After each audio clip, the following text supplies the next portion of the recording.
Ya, jadi ini saya kalau dulu zaman saya selesai kuliah S2 itu masih magister profesi ya tahun 2014. Jadi S1 saya di Universitas Diponegoro di Semarang tahun 2006 sampai 2010, kemudian magister profesinya klinis dewasa di Universitas Indonesia tahun 2012 sampai 2014.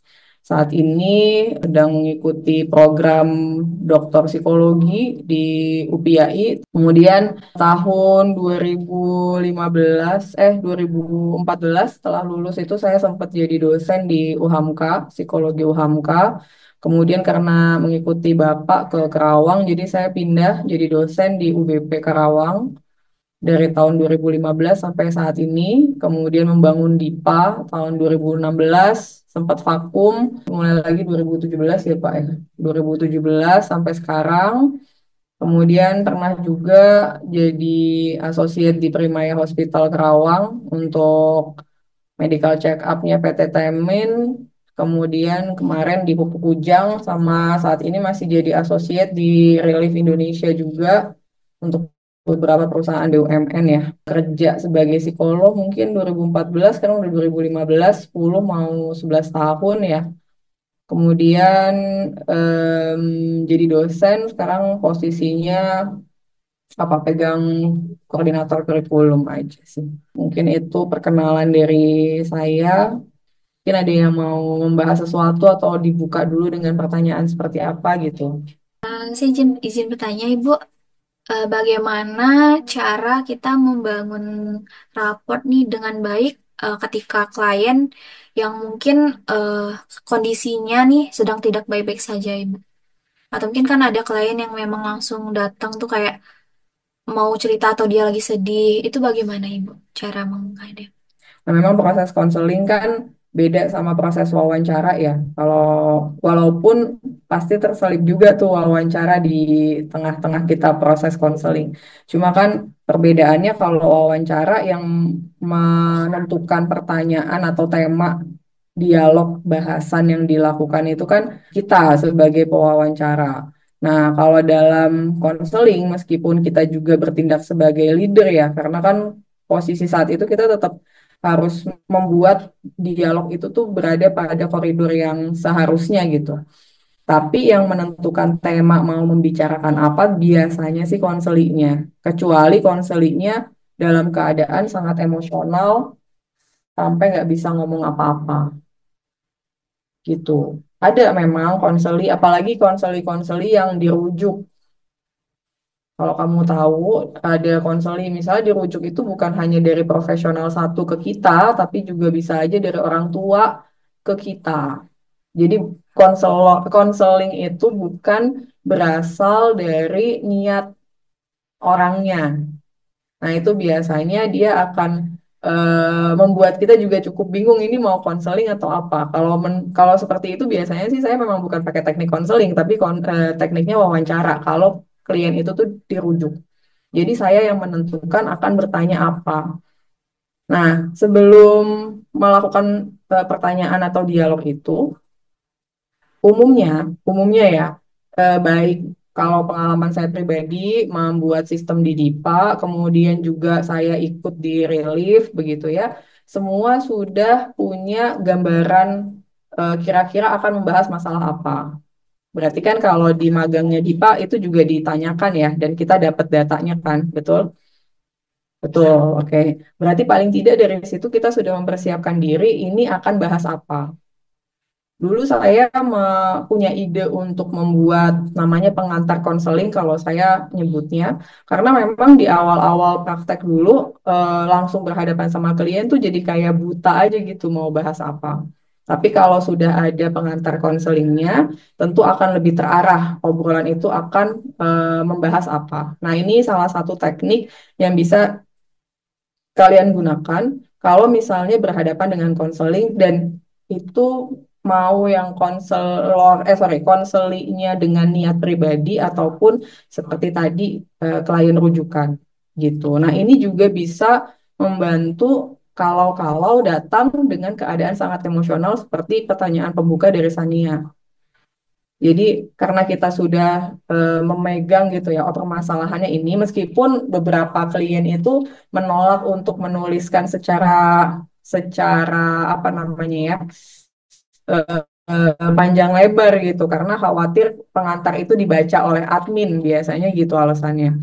Tapi minimal tahu lah kalau misalnya tidak ada informasi sama sekali terus diem aja biasanya saya akan bertanya langsung pertama tentang tujuan apa itu konseling itu harus ditanyain. Kadang-kadang di tengah-tengah kalau misalnya dia udah ngomong banyak saya juga masih bisa melakukan apa ya namanya make sure gitu ya ini jadi tujuannya apa nih datang ke psikolog? Atau kalau nggak tujuan harapan. Harapannya apa ketika melakukan konseling ini? Dua hal ini adalah penanganan pertama biar pembahasan kita tuh tetap tetap dalam koridor gitu.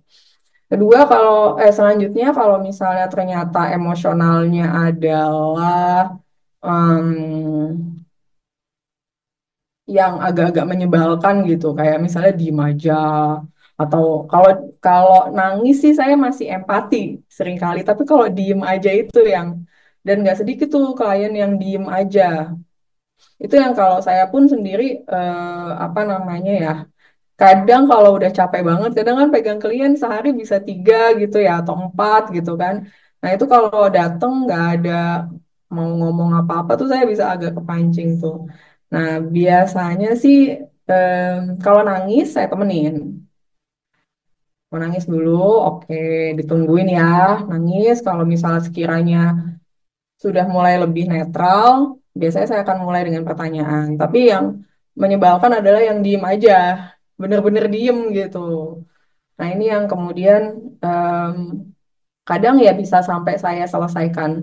Oke, kalau memang belum siap untuk cerita, mungkin kita bisa reschedule atau kalau misalnya didampingi ya. Kalau ini kan kalau teman-teman kan mungkin tidak didampingi ya, tapi kalau misalnya ternyata dalam case yang lain ada pendampingnya ya saya akan ngambil sesi itu untuk sorry, sesi itu akan saya lakukan pengambilan data pada significant others ya. Biasanya gitu pilihannya sih kalau saya bekerja ya gitu.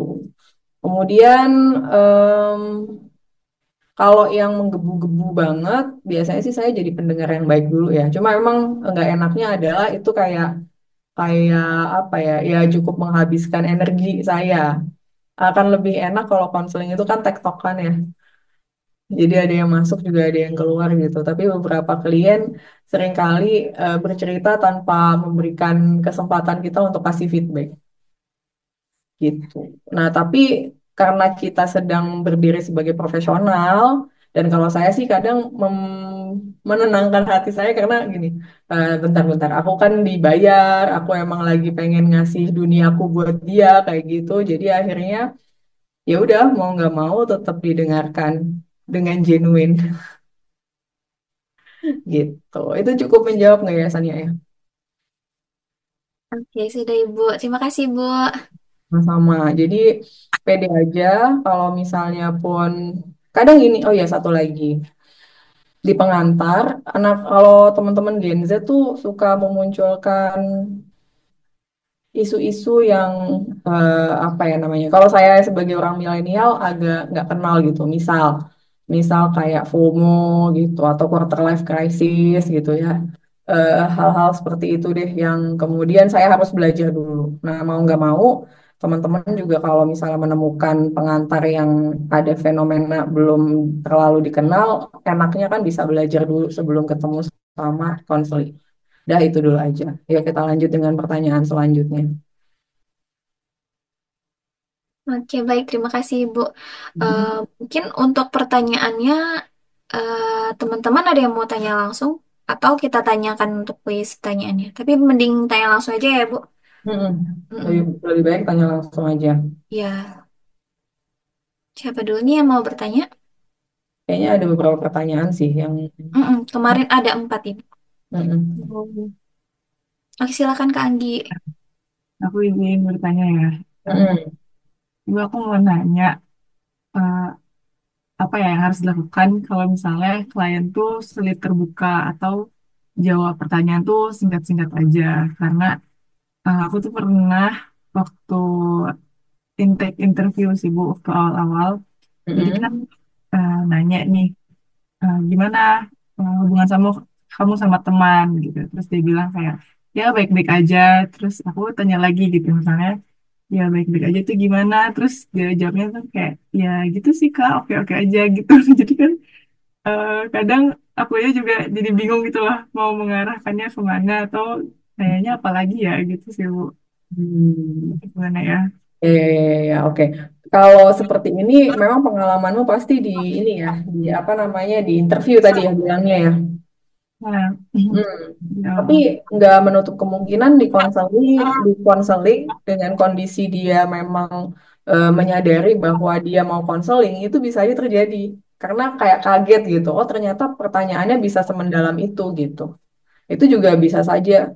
Dan untuk saya selama misalnya saya bisa hitung 1 dekade gitu ya berpraktek gitu, tetap aja bisa ketemu sama yang seperti ini.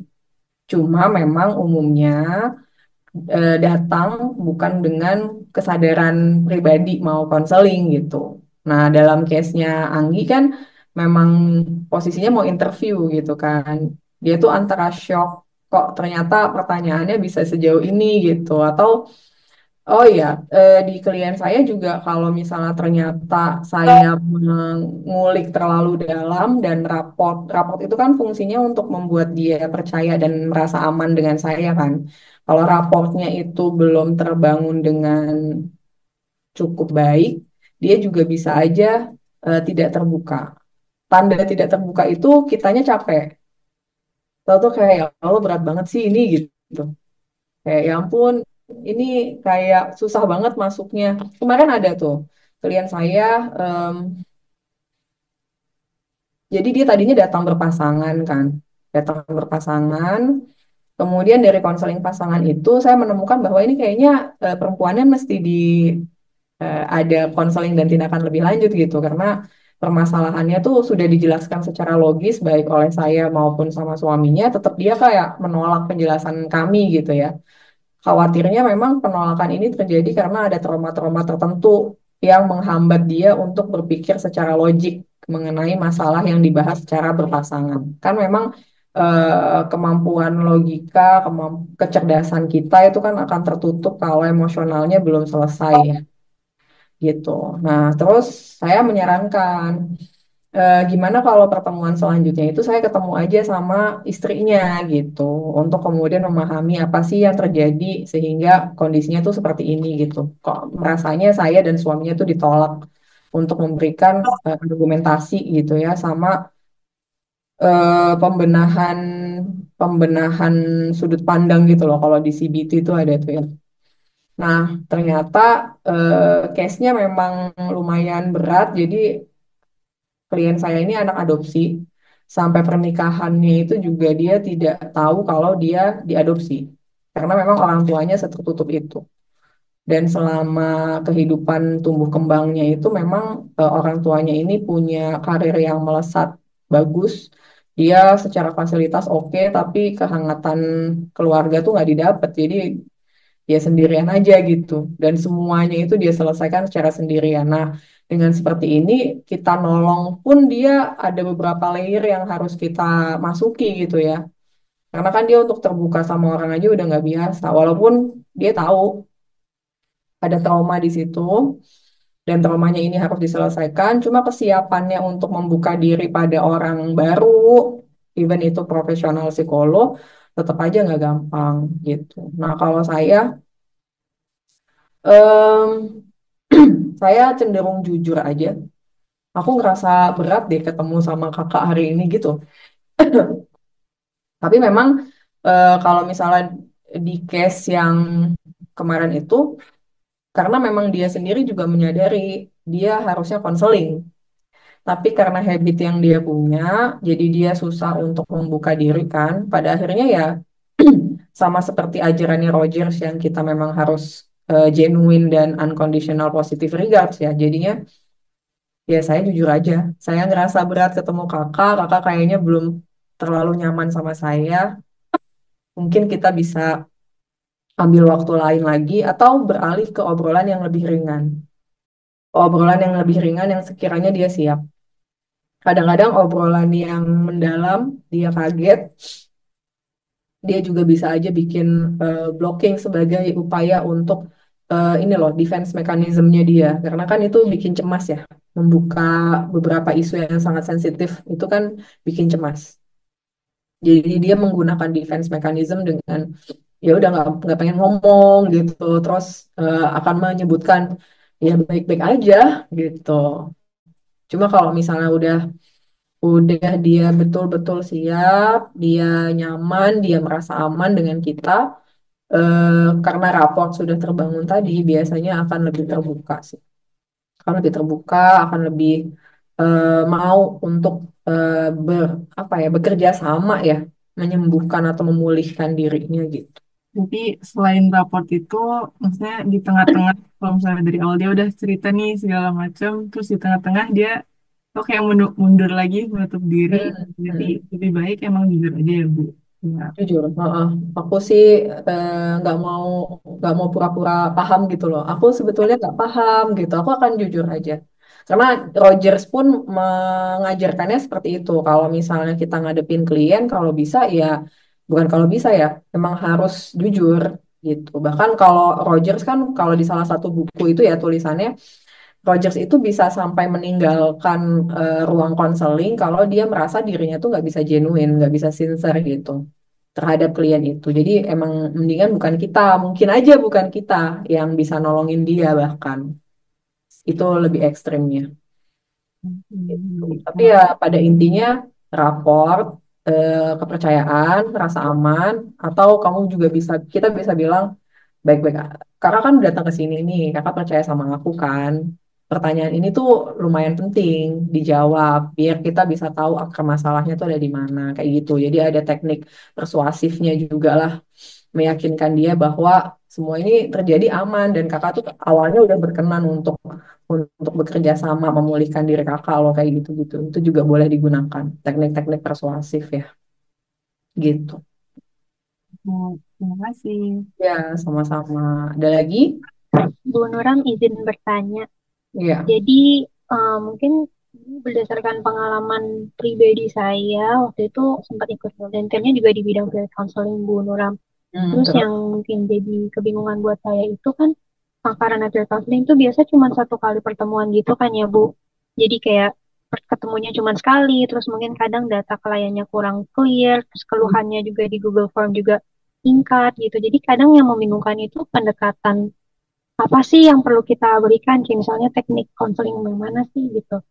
Itu jadi agak membingungkan gitu sih Bu, karena takutnya jadi konseling 1 jam itu kurang efektif gitu, mungkin nggak sesuai harapannya klien gitu, meskipun waktu ditanya eh, kira-kira apa yang didapatkan tuh mungkin klien bercerita oh dapat ini, tapi apakah udah sesuai atau tepat tuh juga kadang masih membingungkan gitu sih Bu. Jadi gimana ya supaya bisa menjalankan konseling dengan pendekatan yang sesuai gitu sama kebutuhan klien dengan informasi mungkin yang agak terbatas. Sebetulnya sih kita nggak bisa sangat sempurna ya, bukan nggak bisa sih, lebih bukan nggak bisa sih apa ya. Mungkin pada akhirnya perlu melepaskan diri juga sih dari kesempurnaan ya, karena apa namanya, satu kita tahu kita lagi bangun jam terbang, jadi kalau misalnya ada kekurangan ya kita perlu memaafkan diri sendiri juga pada akhirnya kalau konseling sudah selesai ya. Kalau misalnya saya pribadi ditanya apakah semua konseling saya itu berhasil, sebetulnya menurut saya nggak juga. Bahkan misalnya di tahun ke-11 ini pun ada beberapa klien yang saya evaluasi pribadi ya kayak kok saya tadi terlalu emosional, kok saya tadi terlalu apa namanya ya, terlalu lebih banyak bicara dibandingkan klien saya. Itu mendatangkan rasa bersalah juga tuh kayak gitu ya buat saya pribadi ya.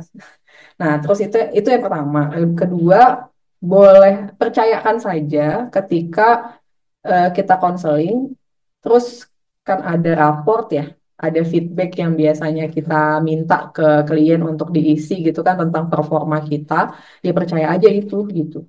Walaupun misalnya dia agak membagus-baguskan ya nggak apa-apa gitu ya. terima aja. Kalaupun dia kemudian memberi masukan atau mengkritik juga kita terima aja. Itu yang kedua. Lalu yang ketiga, apakah 1 jam itu bisa efektif? Memang dalam proses konseling saya pikir itu kerjasama dua pihak. Wawancara, konseling itu sebetulnya kerjasama dua pihak sebetulnya ya. Nah itu yang mungkin perlu ya kayak tadi disonding secara jujur. Sebetulnya ini dua pihak loh, dan pemeran utamanya tuh dirimu bukan diriku gitu misalnya. Kalau saya biasanya kalau agak ngerasa stuck di tengah-tengah, saya meyakinkannya dirimu tuh udah nyampe sini, udah ketemu sama aku. Kalau misalnya em, apa namanya ada hal yang sulit diungkapkan, mohon saya dikasih tahu juga biar saya bisa mungkin ada sesuatu yang dilakukan agar kamu lebih merasa nyaman dengan proses konseling ini gitu. Dan oh ya, saya tuh diajarin sama almarhumah ada guru besar di Unpad namanya Prof. Sawitri. Prof. Sawitri tuh bilang manusia itu nggak ada yang single problem, nggak ada yang single problem. Pasti kita punya kompleksitas masalah gitu ya. Dan sebetulnya ketika kita konseling itu kan kayak benang ruwet yang dibantu sama konselor untuk diuraikan satu-satu. Tapi apakah betul-betul selesai dan memberikan kepuasan ke konselingnya itu belum tentu loh. Tapi paling tidak kita sudah bantu gitu. Gitu. Nah, karena tidak single problem, kalau misalnya pun tidak sempurna, ya nggak apa-apa juga gitu. Jadi jalani aja dengan santai, karena 1 jam itu sebetulnya kan kita meninggalkan seluruh kehidupan kita untuk memberikan fokus perhatian pada konselingnya gitu. Apalagi kalau konselingnya belum berbayar. Kayak gini kan kamu lagi bikin jam terbang ya. Jadi it's okay lah, nggak masalah. Em, Kepuasan atau permasalahannya dia selesai atau tidak sebetulnya bukan 100% tanggung jawabmu gitu. Itu agak ngadem-ngademin hatinya gitu ya. Nah, tekniknya apa ya? Tadi ada persuasi. Tentu kita perlu mengatakan secara genuine kalau misalnya kita memang nggak paham atau ada perception checking yang mesti kita apa namanya ya lakuin gitu ya. Bener nggak atau sudah cukup atau belum jawaban yang saya berikan atau dalam proses konseling ini kira-kira em, seberapa efektif jawaban saya atau feedback yang saya kasih kayak gitu. Cukup menjawab nggak, Kristi? Ya, Bu, sudah lebih menjawab sih. Belajar Mm-mm. untuk bisa perception checking juga yang mungkin tuh yang kadang saya miss, Bu. Makasih Ya, Bu jangan Nuram. malu, malu. Karena biasanya kita tuh agak gini, nih kayaknya konselornya nggak paham-paham sih gitu ya dengan apa yang kliennya omongin itu nggak juga. Emang kadang mungkin satu bisa aja konsentrasi kita agak buyar misal atau memang ternyata kompetensi komunikasi si kliennya emang muter-muter ada klien yang menggebu-gebu tapi sebetulnya isinya tuh membingungkan juga ada jadi kalau saya memang biasanya juga mencatat dan apa yang saya catat itu saya konfirmasi ulang sih barangkali pemahaman saya tentang masalah kliennya tuh tidak setepat itu misalnya gitu jadi jangan malu. Terima kasih Bu Nuram. Ya, sama-sama Kristi. Yang lain? Baik, Bu Nuram, terima kasih atas kesempatannya. Hmm. Hmm. Aku ingin bertanya, jadi dari pengalamanku, aku pernah dapat klien gitu. Dia sih untuk penulisan pas awal daftar, dia cuma bilang tentang dia mengalami panic attack dan lain sebagainya. Akhirnya Hmm. setelah saya korek-korek gitu ya ceritanya dia, sampai di titik dia bilang kalau dia itu pernah didiagnosa bipolar. Hmm. Dan udah gitu eh, Hmm. permasalahannya itu bertambah yang dimana dia itu eh, bipolarnya ini ternyata diagnosisnya tuh salah dan ternyata dia didiagnosis kembali 2 tahun kemudian itu jadi skizofrenia. Nah di sini tuh saya sempat di tengah konsul tuh saya agak bingung nih. Jadi eh, bagaimana caranya saya menghadapi orang-orang yang memang mereka itu sudah memiliki riwayat penyakit Ya, seperti itu. oke. Iya, apalagi saya tidak dipersiapkan sebelumnya, dia tidak bilang apa-apa di Kamu ngerasa cerita. terjebak ya? Iya, saya jadi kayak, aduh saya mau bawa kemana nih arahnya gitu loh. Jadi saya agak bingung gitu sih, Bu. Tapi permasalahan bipolar itu bukan permasalahan psikolognya loh. Kita memang nggak bisa nyelesain, bukan nggak bisa nyelesain, sorry, nggak bisa menyembuhkan orang bipolar. Bipolar itu terlalu kompleks ya. Itu diagnosis yang kompleks, bahkan untuk menegakkan diagnosisnya aja, kalau saya pribadi, saya butuh nunggu sampai 6 bulan dengan dia betul-betul mau rutin datang ke saya. Atau dengan catatan juga dari psikiaternya bahwa ada profesional yang memang memantau dia selama 6 bulan sampai 1 tahun. Karena kita perlu lihat apa sih gelombang polanya dia itu loh. Kan ada bipolar 1, bipolar 2, sama siklotimik ya. Itu kan harus dilihat tuh polanya. Kapan dia sifat maniknya kapan karakteristik maniknya atau gejala maniknya muncul, dalam berapa lama, dan kemudian kapan diagnosis depresinya muncul dan itu dalam berapa lama. Kalau dari beberapa psikiater yang mendampingi juga klien-klien saya untuk bipolar itu, polanya bisa hitungan tahun, setahun gitu. Jadi misalnya bulan-bulan kayak gini nih yang pas kemarin musim hujan itu ya, itu banyak penderita bipolar yang datang dalam kondisi depresif karena emang sinar matahari juga nggak ada gitu, dingin dan sebagainya, itu membuat fase depresifnya lebih lama gitu. Dan ada beberapa yang bulan-bulan Mei itu kayak maniak gitu, agresifnya lebih tinggi gitu ya. Memang diagnosisnya lama. Skizofrenia juga diagnosisnya penegakannya lama karena observasinya kan mesti 6 bulan ya. Secara 6 bulan, secara apa namanya konsisten 6 bulan itu si halusinasi, delusi, simptom positif sama negatifnya itu kan mesti kelihatan jelas gitu. Nah, kalau udah kayak gitu memang psikolog hanya bisa jadi pendamping, mendengarkan cerita dia saat itu. Ya minimal 2 minggu sebulan terakhir lah dia punya masalah seperti apa untuk bantuin dia lakukan regulasi emosi, bukan regulasi diri ya. Regulasi diri itu dia sendiri sebetulnya. Kalau regulasi diri dia yang ngatur dirinya kan. Kalau regulasi emosi membantu dia untuk sedikit meringankan beban emosionalnya karena 1 jam konseling sama kita itu masih masih memungkinkan untuk dicapai gitu. Dan orang-orang dengan seperti itu kan pasti punya trauma ya, cukup berat ya. Orang-orang dengan diagnosis berat itu, diagnosis gangguan jiwa berat itu, diagnosis bipolar atau skizofrenia itu gangguan jiwanya menurut saya golongan yang berat. Dia harus minum obat dan untuk bisa lebih stabil dia memang harus minum obat. Kalau saya yang percaya begitu, soalnya bolak-balik. Kalau yang skizofrenia harus. Kalau yang bipolar ini yang beberapa klien saya dia nggak mau minum obat, dia manage sendiri, tapi ya berantakan ininya ya apa lingkungan sosialnya gitu loh. Karena dia tetap aja kan meledak-ledaknya itu akan ada dan dia belajar belajar mengontrol dirinya juga lumayan susah ya. Apa yang bisa dilakukan sebetulnya dalam kondisi sepertimu, yang memang posisinya adalah konselor, ya teman bicara, dengerin aja, melakukan validasi gitu ya. Kalau misalnya memang pemikirannya benar, ya divalidasi, oh itu sebuah kebenaran. Kalau misalnya pemikirannya salah atau kamu curiga itu adalah delusinya dia, ya sebaiknya sih kamu berani untuk bilang, apakah itu benar? Ayo kita coba melihat dengan lebih objektif lagi begitu. Kalau saya sih untuk orang-orang gangguan jiwa berat, kalau terakhir-terakhir agak lumayan tegas. Betulkah itu kenyataan atau itu delusimu atau itu kecemasanmu aja? Kayak kemarin tuh ada klien saya, dia memang depresi, minum obat juga dari psikiater. Em, Dia yakin kalau tetangganya itu menyewa orang untuk memata-matai dia, yakin sekali.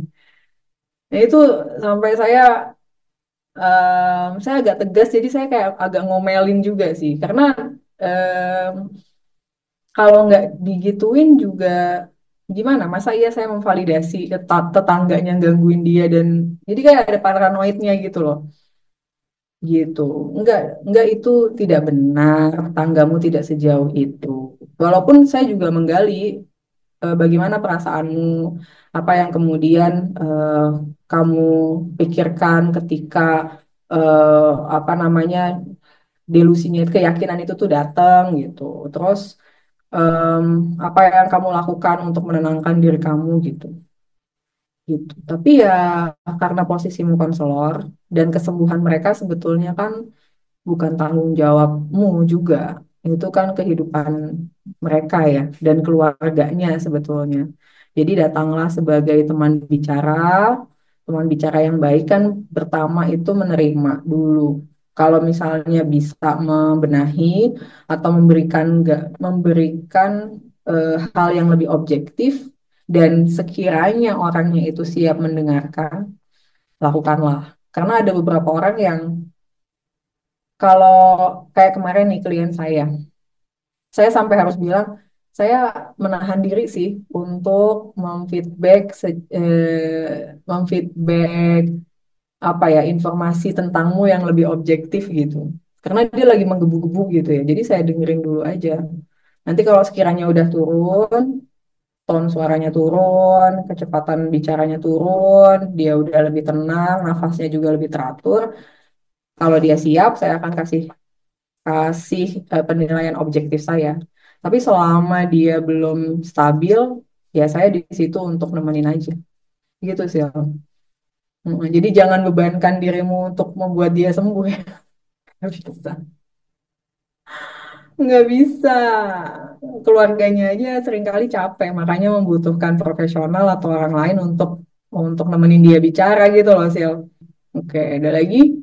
Ya, makasih Bu waktunya. Ini Bu, saya mau nanya, karena kan sempat praktik konseling juga ya di kampus waktu sebagai tugas akhir. Terus tuh dapat klien yang ternyata pas dicari tahu tuh dia sempat minum obat tidur gitu buat bantuan tidurnya dia selama kuliah.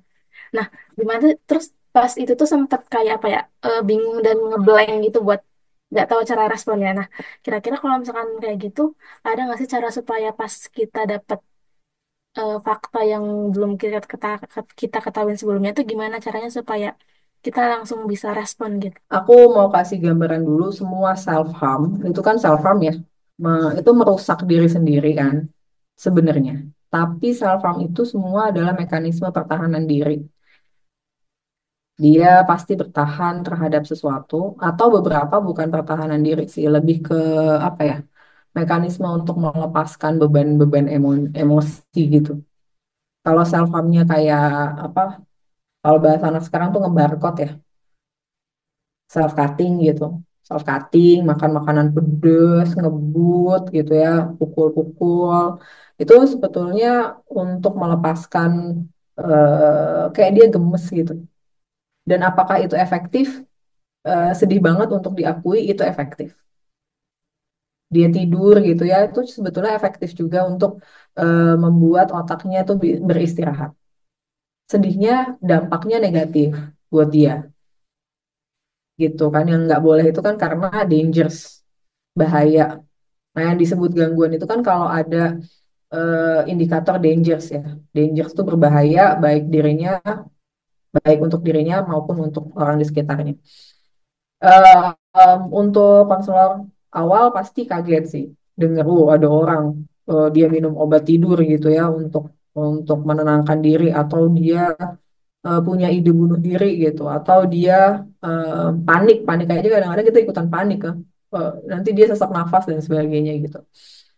Em, Kalau saya sekarang itu suka menjelaskan dulu sih Salsa bahwa mekanisme itu memang memberikan efek yang efektif, menurunkan kegelisahan, ketegangan yang ada di tubuhnya dia, bahkan bisa membuat dia beristirahat, tidur kalau case-nya adalah minum obat tidur.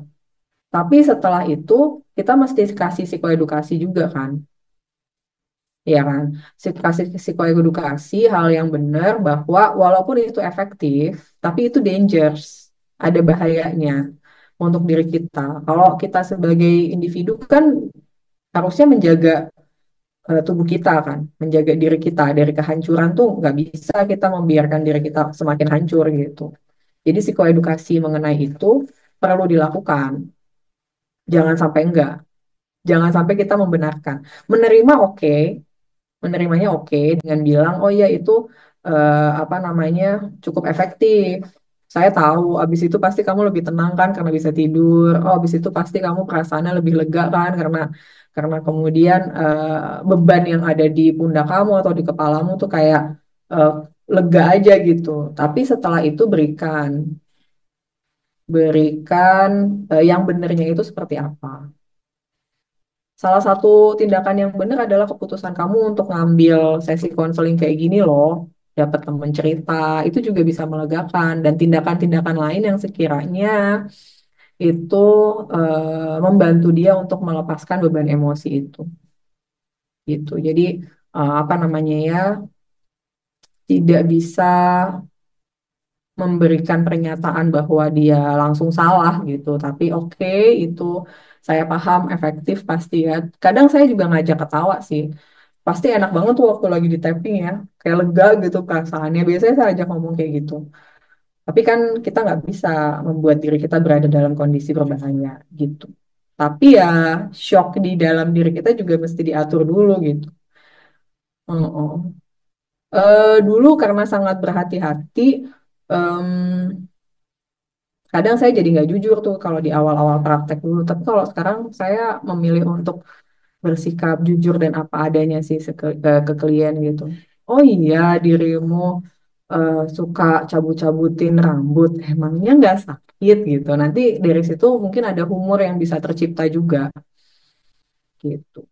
Nah, orang yang sehat itu punya humor loh. Jadi dalam proses konseling itu sebaiknya nggak melupakan bahwa kita perlu mentertawakan sesuatu gitu ya gitu biar dia juga ngerasa lebih lebih lega karena bisa ketawa lebih bisa mengekspresikan diri gitu bahwa dan orang yang sehat itu kan kadang-kadang beberapa indikatornya adalah bisa mentertawakan apa yang sudah dilakukan di masa lalu gitu loh gitu bahkan saya punya kesimpulan itu makan seblak nggak tahu ya kalau di daerah Jawa Timur Jogja tuh seblak cukup booming nggak kalau di Jawa Barat tuh booming. Bahkan kalau di Kerawang itu ada penelitian Dinkes kemarin itu kan eh, kekurangan nutrisi zat besi karena kebanyakan makan seblak. Seblak, bakso yang terlalu pedas itu mekanisme pertahanan diri menurut saya malah mengarah ke self harm sih gitu. Nah, terus tindakan-tindakan self harm lainnya juga teman-teman mesti cukup kenal ya. Ada cutting yang paling sering kita dengar, ngebut, cabut-cabutin rambut, gebuk-gebukin kepala. Sebetulnya pada intinya merusak diri sendiri atau tidak mau merawat kebersihan, kesehatan diri kita itu juga mengarah ke sana tuh. Izin Ibu, saya ingin bertanya, waktu di semester 6 itu kan ada tugas mata kuliah konseling ya disuruh nyari klien dan di situ tuh kayak emang baru kenal kliennya kan. Nah, kliennya itu permasalahannya bercabang gitu. Jadi gimana sih kita biar tahu masalahnya tuh sebenarnya apa, terus cara pendekatan konselingnya tuh gimana gitu. Ya, memang prinsip yang perlu kamu, yang bukan kamu aja sih, Din, semua pegang bahwa manusia itu tidak ada yang single problem ya. Tadi saya udah bilang tuh, saya percaya banget. Eh, Bu Sawitri dulu bilang waktu saya baru-baru lulus S2 magister tuh, magister profesi. Jadi saya kadang bingung. Oh iya ya, ada orang yang masalahnya tuh sangat kompleks dan menggurita. Menggurita tuh maksudnya kemana-mana gitu ya. Karena dari awal permasalahan tidak mencoba untuk dibantu untuk diselesaikan, akhirnya masalahnya jadi melebar kemana-mana. Nah, dalam proses konseling memang upayanya tuh kayak tadi saya bilang menguraikan benang kusut. Dan klien yang bekerja sama dengan kita, setelah benang-benang itu terurai, tentu perlu membuat prioritas. Mana yang sekiranya perlu didahulukan untuk diselesaikan. Paling kalau saya pribadi, saya hanya memberikan sudut pandang saya bahwa permasalahanmu itu A, B, C, D, E, dan lanjutannya begitu ya. Lalu kalau menurut saya, yang perlu dibenahi duluan adalah yang paling ringan, yaitu ini. Ini memang tergantung juga dengan kecerdasan kita sebagai konselornya. Tapi lagi-lagi keputusan untuk memulai dari sebelah mana permasalahan itu akan diselesaikan tetap ada di kliennya. Karena itu akan terkait juga dengan kecerdasannya dia, sumber daya yang dia punya ya, baik waktu, tenaga, ataupun uangnya gitu. Jadi kita bantu uraikan aja. Nah, ini permasalahanmu tuh ada A, B, C, D, E. Kayaknya sih yang paling ringan ini, menurut saya sih, atau kalau saya biasanya kata-kata gini, kalau dirimu mau dengerin aku, kalau kamu mau dengerin feedbackku, biasanya gitu, eh, permasalahan yang mungkin diselesaikan dalam jangka pendek itu ini. Nanti jangka menengahnya tuh ini, jangka panjangnya tuh ini. Kamu bisa menyelesaikan masalah yang ini sendirian, tapi kalau yang ini kayaknya butuh dibantu deh sama orang. Kalau yang ini malah butuh dibantunya tuh sama profesional misalnya gitu. Gitu. Biasanya saya akan membantu untuk menguraikan seperti itu, cuma keputusan terakhirnya lagi-lagi bukan di saya, karena terkait sumber daya tadi. Kayak kemarin ada klien saya bingung, dia dia itu apa ya? Dia itu penjual pisang goreng sebetulnya. Terus habis kayak gitu dia iri ngeliat sepupu-sepupunya tuh mau kuliah gitu. Terus uangnya dia sempat dipakai oleh sepupunya untuk kuliah. Nah, sedangkan berkuliah itu kan investasi jangka panjang ya. Maksudnya di situ ada mengorbankan biaya, waktu, tenaga, belum lagi ketemu dosen, belum lagi adaptasi sama temen gitu. Nah, dia tuh kayak punya bertanya tentang dua pilihan ke saya. Saya mau kuliah atau saya eh, mendaftar ke LPK atau BP2MI untuk menjadi pekerja migran gitu. Nah, karena saya menganalisa sumber dayanya dia, menurut saya sih lebih baik kalau dia jadi pekerja migran ya. Tapi kayaknya tuh di otaknya dia pengen kuliah karena lagi kayak masih kepancing sama sepupu-sepupunya gitu. Jadi ya udah, saya bukan menurunkan ya, saya menggugurkan kewajiban saya untuk bantuin. Saya bilang, kalau menurut saya sih ini, tapi saya sangat menghormati keputusanmu dan apa namanya pelaku utama atau tokoh utama dalam kehidupanmu ya kamu gitu. Kalau saya kan hanya figuran yang kamu datangi kayak gitu-gitu biasanya. Ada lagi selanjutnya. Oke, Desita. Mungkin izin bertanya, sebenarnya pertanyaan saya lebih terkait teknik yang digunakan sih Bu. Jadi kan memang apalagi kalau misalkan perannya kita ini sebagai peer counselor itu kan berarti nggak bertanggung jawab secara besar untuk kesembuhan klien ya Bu, sebagaimana Bu Nuran tadi bilang gitu. Mm-mm. Tapi um, misalkan khususnya di praktik di Duta ini, apakah nanti diperbolehkan gitu misalnya memberikan semacam worksheet gitu, misalkan untuk praktik CBT itu kan perlu worksheet dan sebagainya supaya klien tuh punya gambaran. Misalkan coba dicatat emosinya. Nah, itu kan klien nggak ngerti ya Ibu ya seringnya gimana. Nah, biasanya dengan worksheet itu kan akan lebih memudahkan gitu. Kemudian juga apakah kita itu udah diperbolehkan gitu. Misalkan nanti di saat sesi konseling itu membahas permasalahan klien itu dengan menggunakan worksheet itu juga misalkan pengisian mengenalkan teknik ABC misalkan kira-kira perilaku apa sih terus penyebabnya seperti apa gitu terus konsekuensinya seperti apa jadi kayak mengajarkan klien untuk menganalisis itu sebenarnya itu sudah diperbolehkan atau tidak kurang lebih seperti itu. Hmm. Saya kalau saya pribadi termasuk psikolog yang eh, suka nyeburin orang untuk merasakan apapun yang ingin dia coba gitu. Jadi silahkan aja. Jawaban saya adalah boleh. Kemudian yang kedua, saya juga mempersilahkan kalau teman-teman punya dua kali pertemuan dengan satu klien. Tapi saya hanya memaksimalkan dua kali pertemuan. Jadi kalaupun worksheet mau diberikan di pertemuan pertama, mungkin kamu percaya bahwa orang ini akan mengerjakan PR dan kamu mau lihat efektivitasnya terhadap terhadap apa namanya dirinya klienmu ini, saya mempersilahkan untuk ketemu dengan klien tersebut sampai dua pertemuan. Jadi nggak apa-apa. Mau kasih PR, mangga, apa namanya, berarti ambil yang 2 kali pertemuan gitu. Dan silakan juga untuk pakai 1,5 jam. Kan kalau di DIPA, kalau saya pegang konseling itu 1 jam. Setelah 1 jam itu ada namanya overtime. Em, tapi dulu saya 1,5 jam. Jadi kayaknya saya masih memperbolehkan. Saya bikin pernyataan ke Shiva boleh 2 kali pertemuan. Tapi itu maksimalnya. Kalau misalnya dalam 2 kali pertemuan itu tidak selesai, saya harap dirimu akan sounding, silahkan ketemu profesional psikolog secara langsung. Karena kalau dia memilih untuk ke halo dokter atau halodoc, lalu yang dilakukan adalah chatting, ya chatting atau konseling online lagi, saya pikir permasalahan yang 2 kali pertemuan itu kayaknya tidak akan jadi efektif gitu. Sebaiknya orang dengan kondisi seperti itu ketemu langsung dengan profesional psikolog. Kalau tadi tidak selesai ya itu. Nah, terus PR ya berarti itu ya. PR nggak, PR selain worksheet saya perbolehkan. Silahkan aja, nggak apa-apa. Cobain. Karena memang em, di DIPA kamu boleh belajar apa aja, nanti kamu evaluasi. Kalau ada kesalahan ya kamu minta maaf, bertanggung jawab gitu ya sebagai bentuk integritas kamu.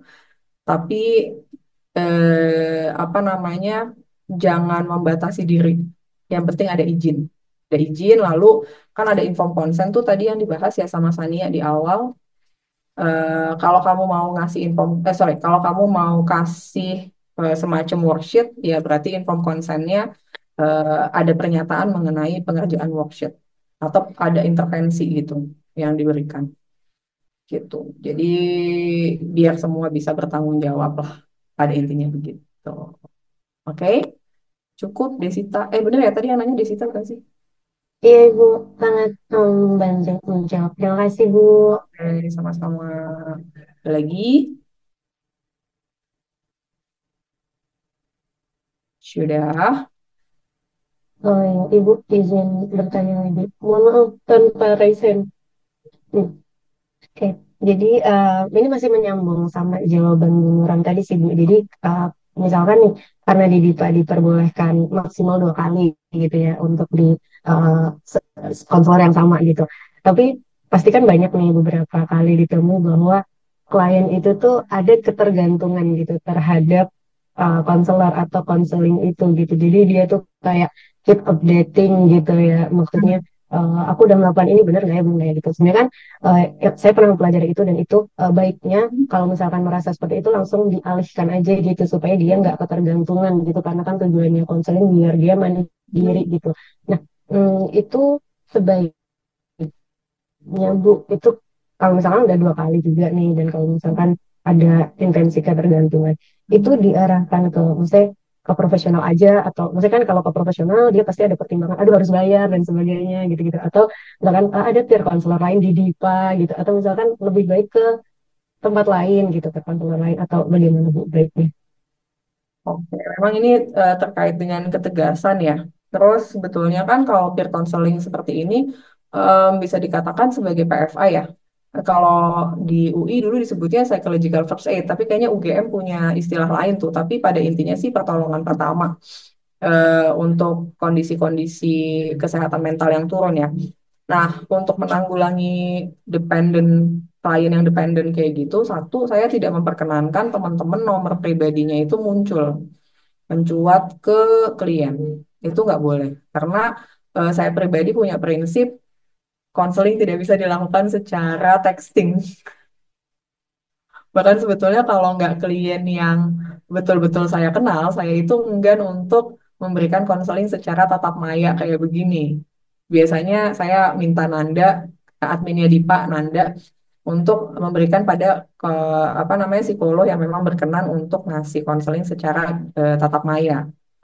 Saya. Tapi apa namanya?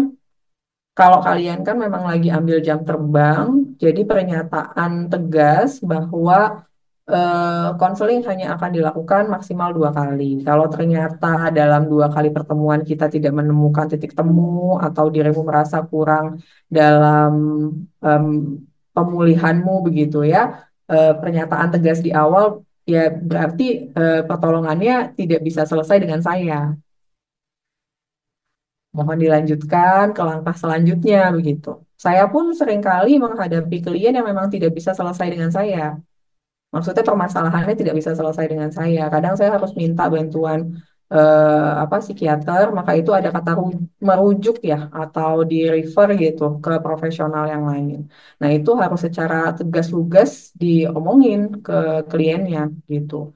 Even akhirnya dia mungkin balik lagi gitu ya ke saya, ya nggak apa-apa juga. Tapi paling tidak kita sudah mencoba untuk membuat dia bertemu dengan bantuan yang lainnya gitu.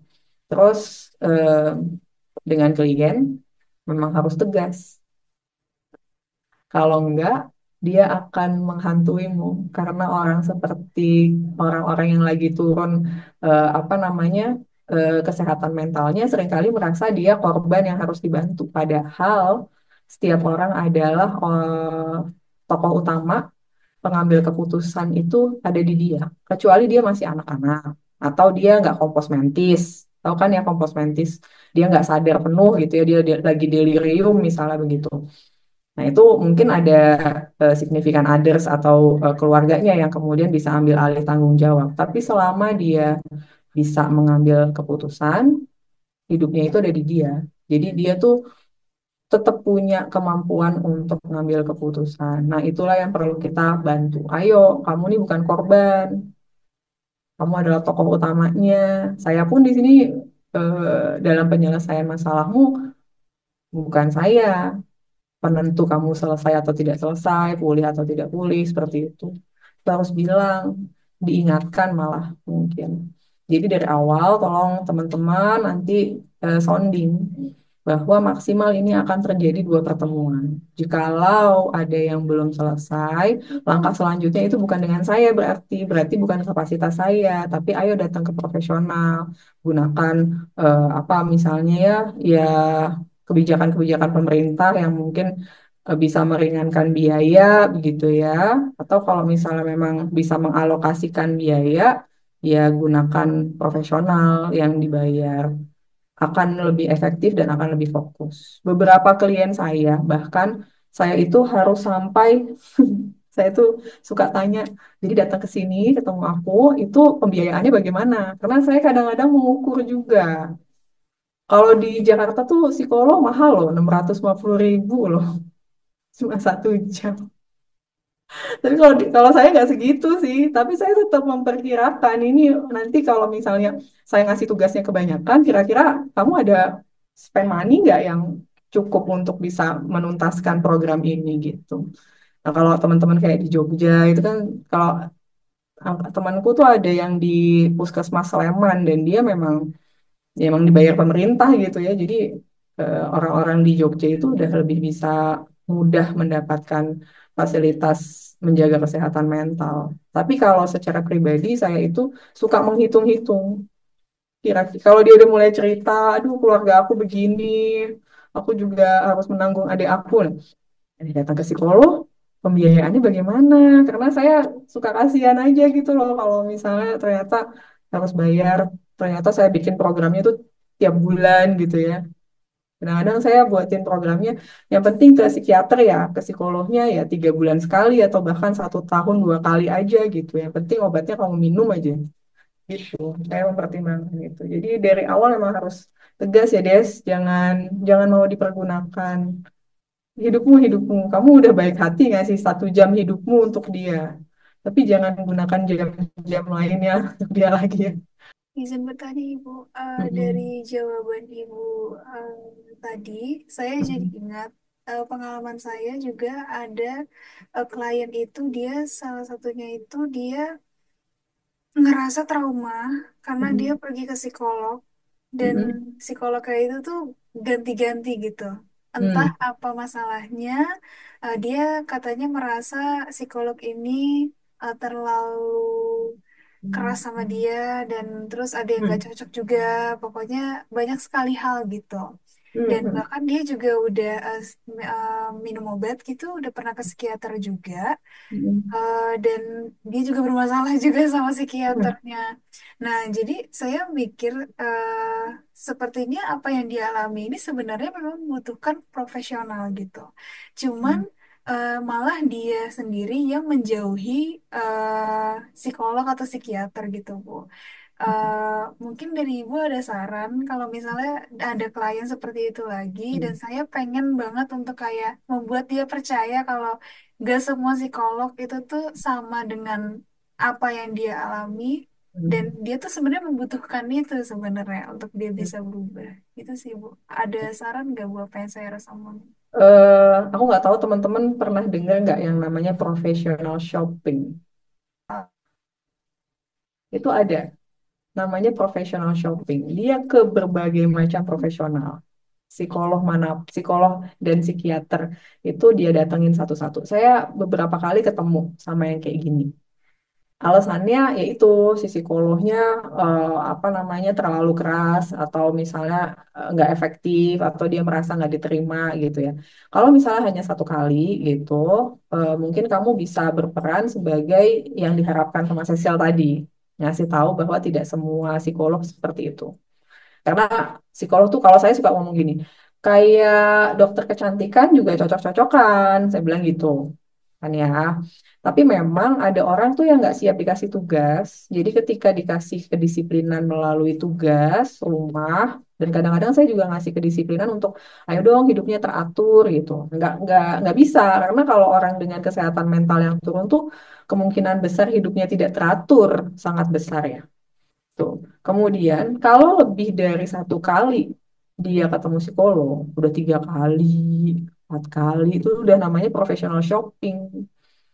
Jadi dia tuh kayak belanja, tapi belanjanya itu ke itu ya profesional dari satu psikolog ke psikolog lainnya, membandingkan dari psikolog yang ini. Tapi tetap aja dia mengkritik. Kalau udah yang kayak gini, Cecil punya harapan kayak tadi itu hanya akan memberatkan diri Cecil sendiri. Jadi kalau udah lebih dari 3 kali dia ke psikolog dan semua itu dia kritik, sebetulnya bukan psikolognya yang bermasalah. Kamu harus curiga dia yang masih bermasalah.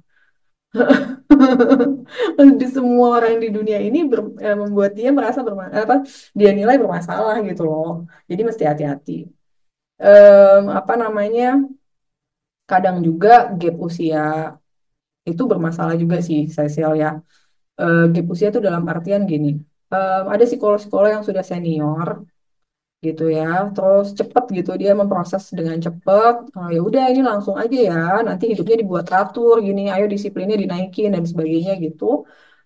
Dan agak melupakan proses acceptance dengan segala emosi yang dimiliki sama klien, bikin klien kaget. Itu juga ada tuh. Nah, kamu mesti bisa memetakan profesional sebelumnya yang didatangi ini yang nggak cocoknya sama orang ini tuh apa.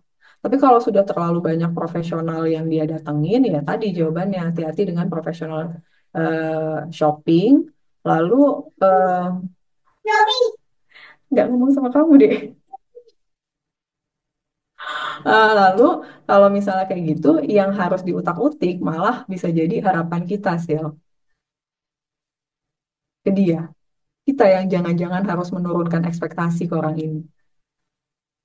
Oh, harus menurunkan ekspektasi. Jangan-jangan ya namanya juga orang lagi bermasalah ya Sil ya, apalagi orang trauma ya. Orang trauma itu kan semua aspek kehidupannya menakutkan. Sehingga dia selalu tegang, selalu takut, waspada, nggak santai hidupnya gitu ya. Sangat sensitif, sangat peka gitu kan, mengkritik pada akhirnya. Orang traumatik kayak gitu. Jadi kita jangan jangan terjebak gitu. Kita bukan hero loh. Kita bukan pahlawan untuk siapapun. Kalaupun pada akhirnya kita bisa bantuin seseorang untuk sedikit keluar ya, atau lebih pulih gitu ya, alhamdulillah. Tapi kita bukan pahlawan untuk siapapun. Jadi nggak usah berekspektasi terlalu jauh dengan klien ya. Kita juga kadang-kadang mesti ngatur diri untuk lihat kapasitas kita sampai mana. Cuma ya tadi, kalau misalnya Cecil mau membantu orang yang baru satu kali ketemu psikolog, lalu dia, oh ya kayaknya agak kurang cocok, lalu kamu ingin mengembalikan nama baik psikolog secara umum, nggak apa-apa. Tapi lagi-lagi lihat indikatornya. Izin bertanya dikit, Bu. Mm-mm. Silakan. Eh, Berarti tadi kan Ibu bilang kalau misalnya di sesi itu ada dua kali ya, Bu. Dua Mm-mm. kali sesi konseling. Nah, itu Mm. tuh di konselor yang sama atau bisa misalnya udah di konselor yang sama itu udah dua kali. Jadi kita refer ke konselor yang lain atau memang dua kali itu memang jumlah seluruh totalnya.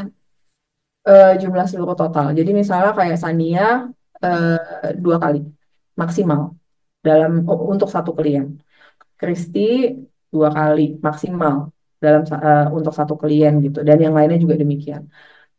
Kalau ditukar ke yang lain jangan. Nanti Oke, dia jadi professional shopping tapi untuk di peer counselor. oke, oke. Ya, tolong itu dipertegas dari awal.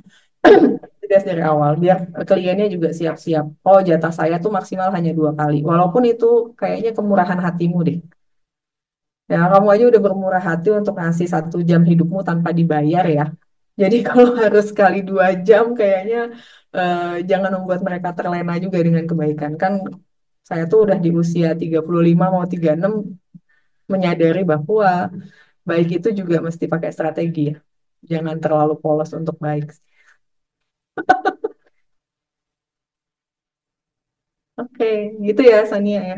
Oke, terima kasih Bu karena sebelumnya itu di batch yang 17 itu juga begitu Bu. Jadi kami menetapkan memang maksimal itu dua kali kalau kemarin itu Bu. Makanya jadi notice kembali. Ya, maksimal 2 kali aja. Jangan terlalu baik sama orang. Mm-mm. Ya, oke, ada lagi? Terima Oke, kasih Bu. ya. Kalau sudah cukup, ini Kak Sifanya masuk ke itu kali ya, yang satu Iya, ini. di breakout room Bu. Mm-mm. Oke, cukup. Cukup sepertinya Ibu. Oke. Alhamdulillah. Jadi nanti kalau misalnya memang ada kasus yang sangat sulit dan ternyata kamu memutuskan untuk ngasih 1 kali sesi lagi dan butuh pendampingan, saya di chat aja. Mungkin saya bisa jawab lewat chat itu. Mungkin itu aja Bu dari perkonsular lainnya. Mungkin saya mewakilkan perkonsular lainnya mengucapkan terima kasih atas kesediaan Ibu untuk transfer Ya. learning di malam ini. Mm-mm. Oke, sama-sama. Jadi saya juga berterima kasih ya.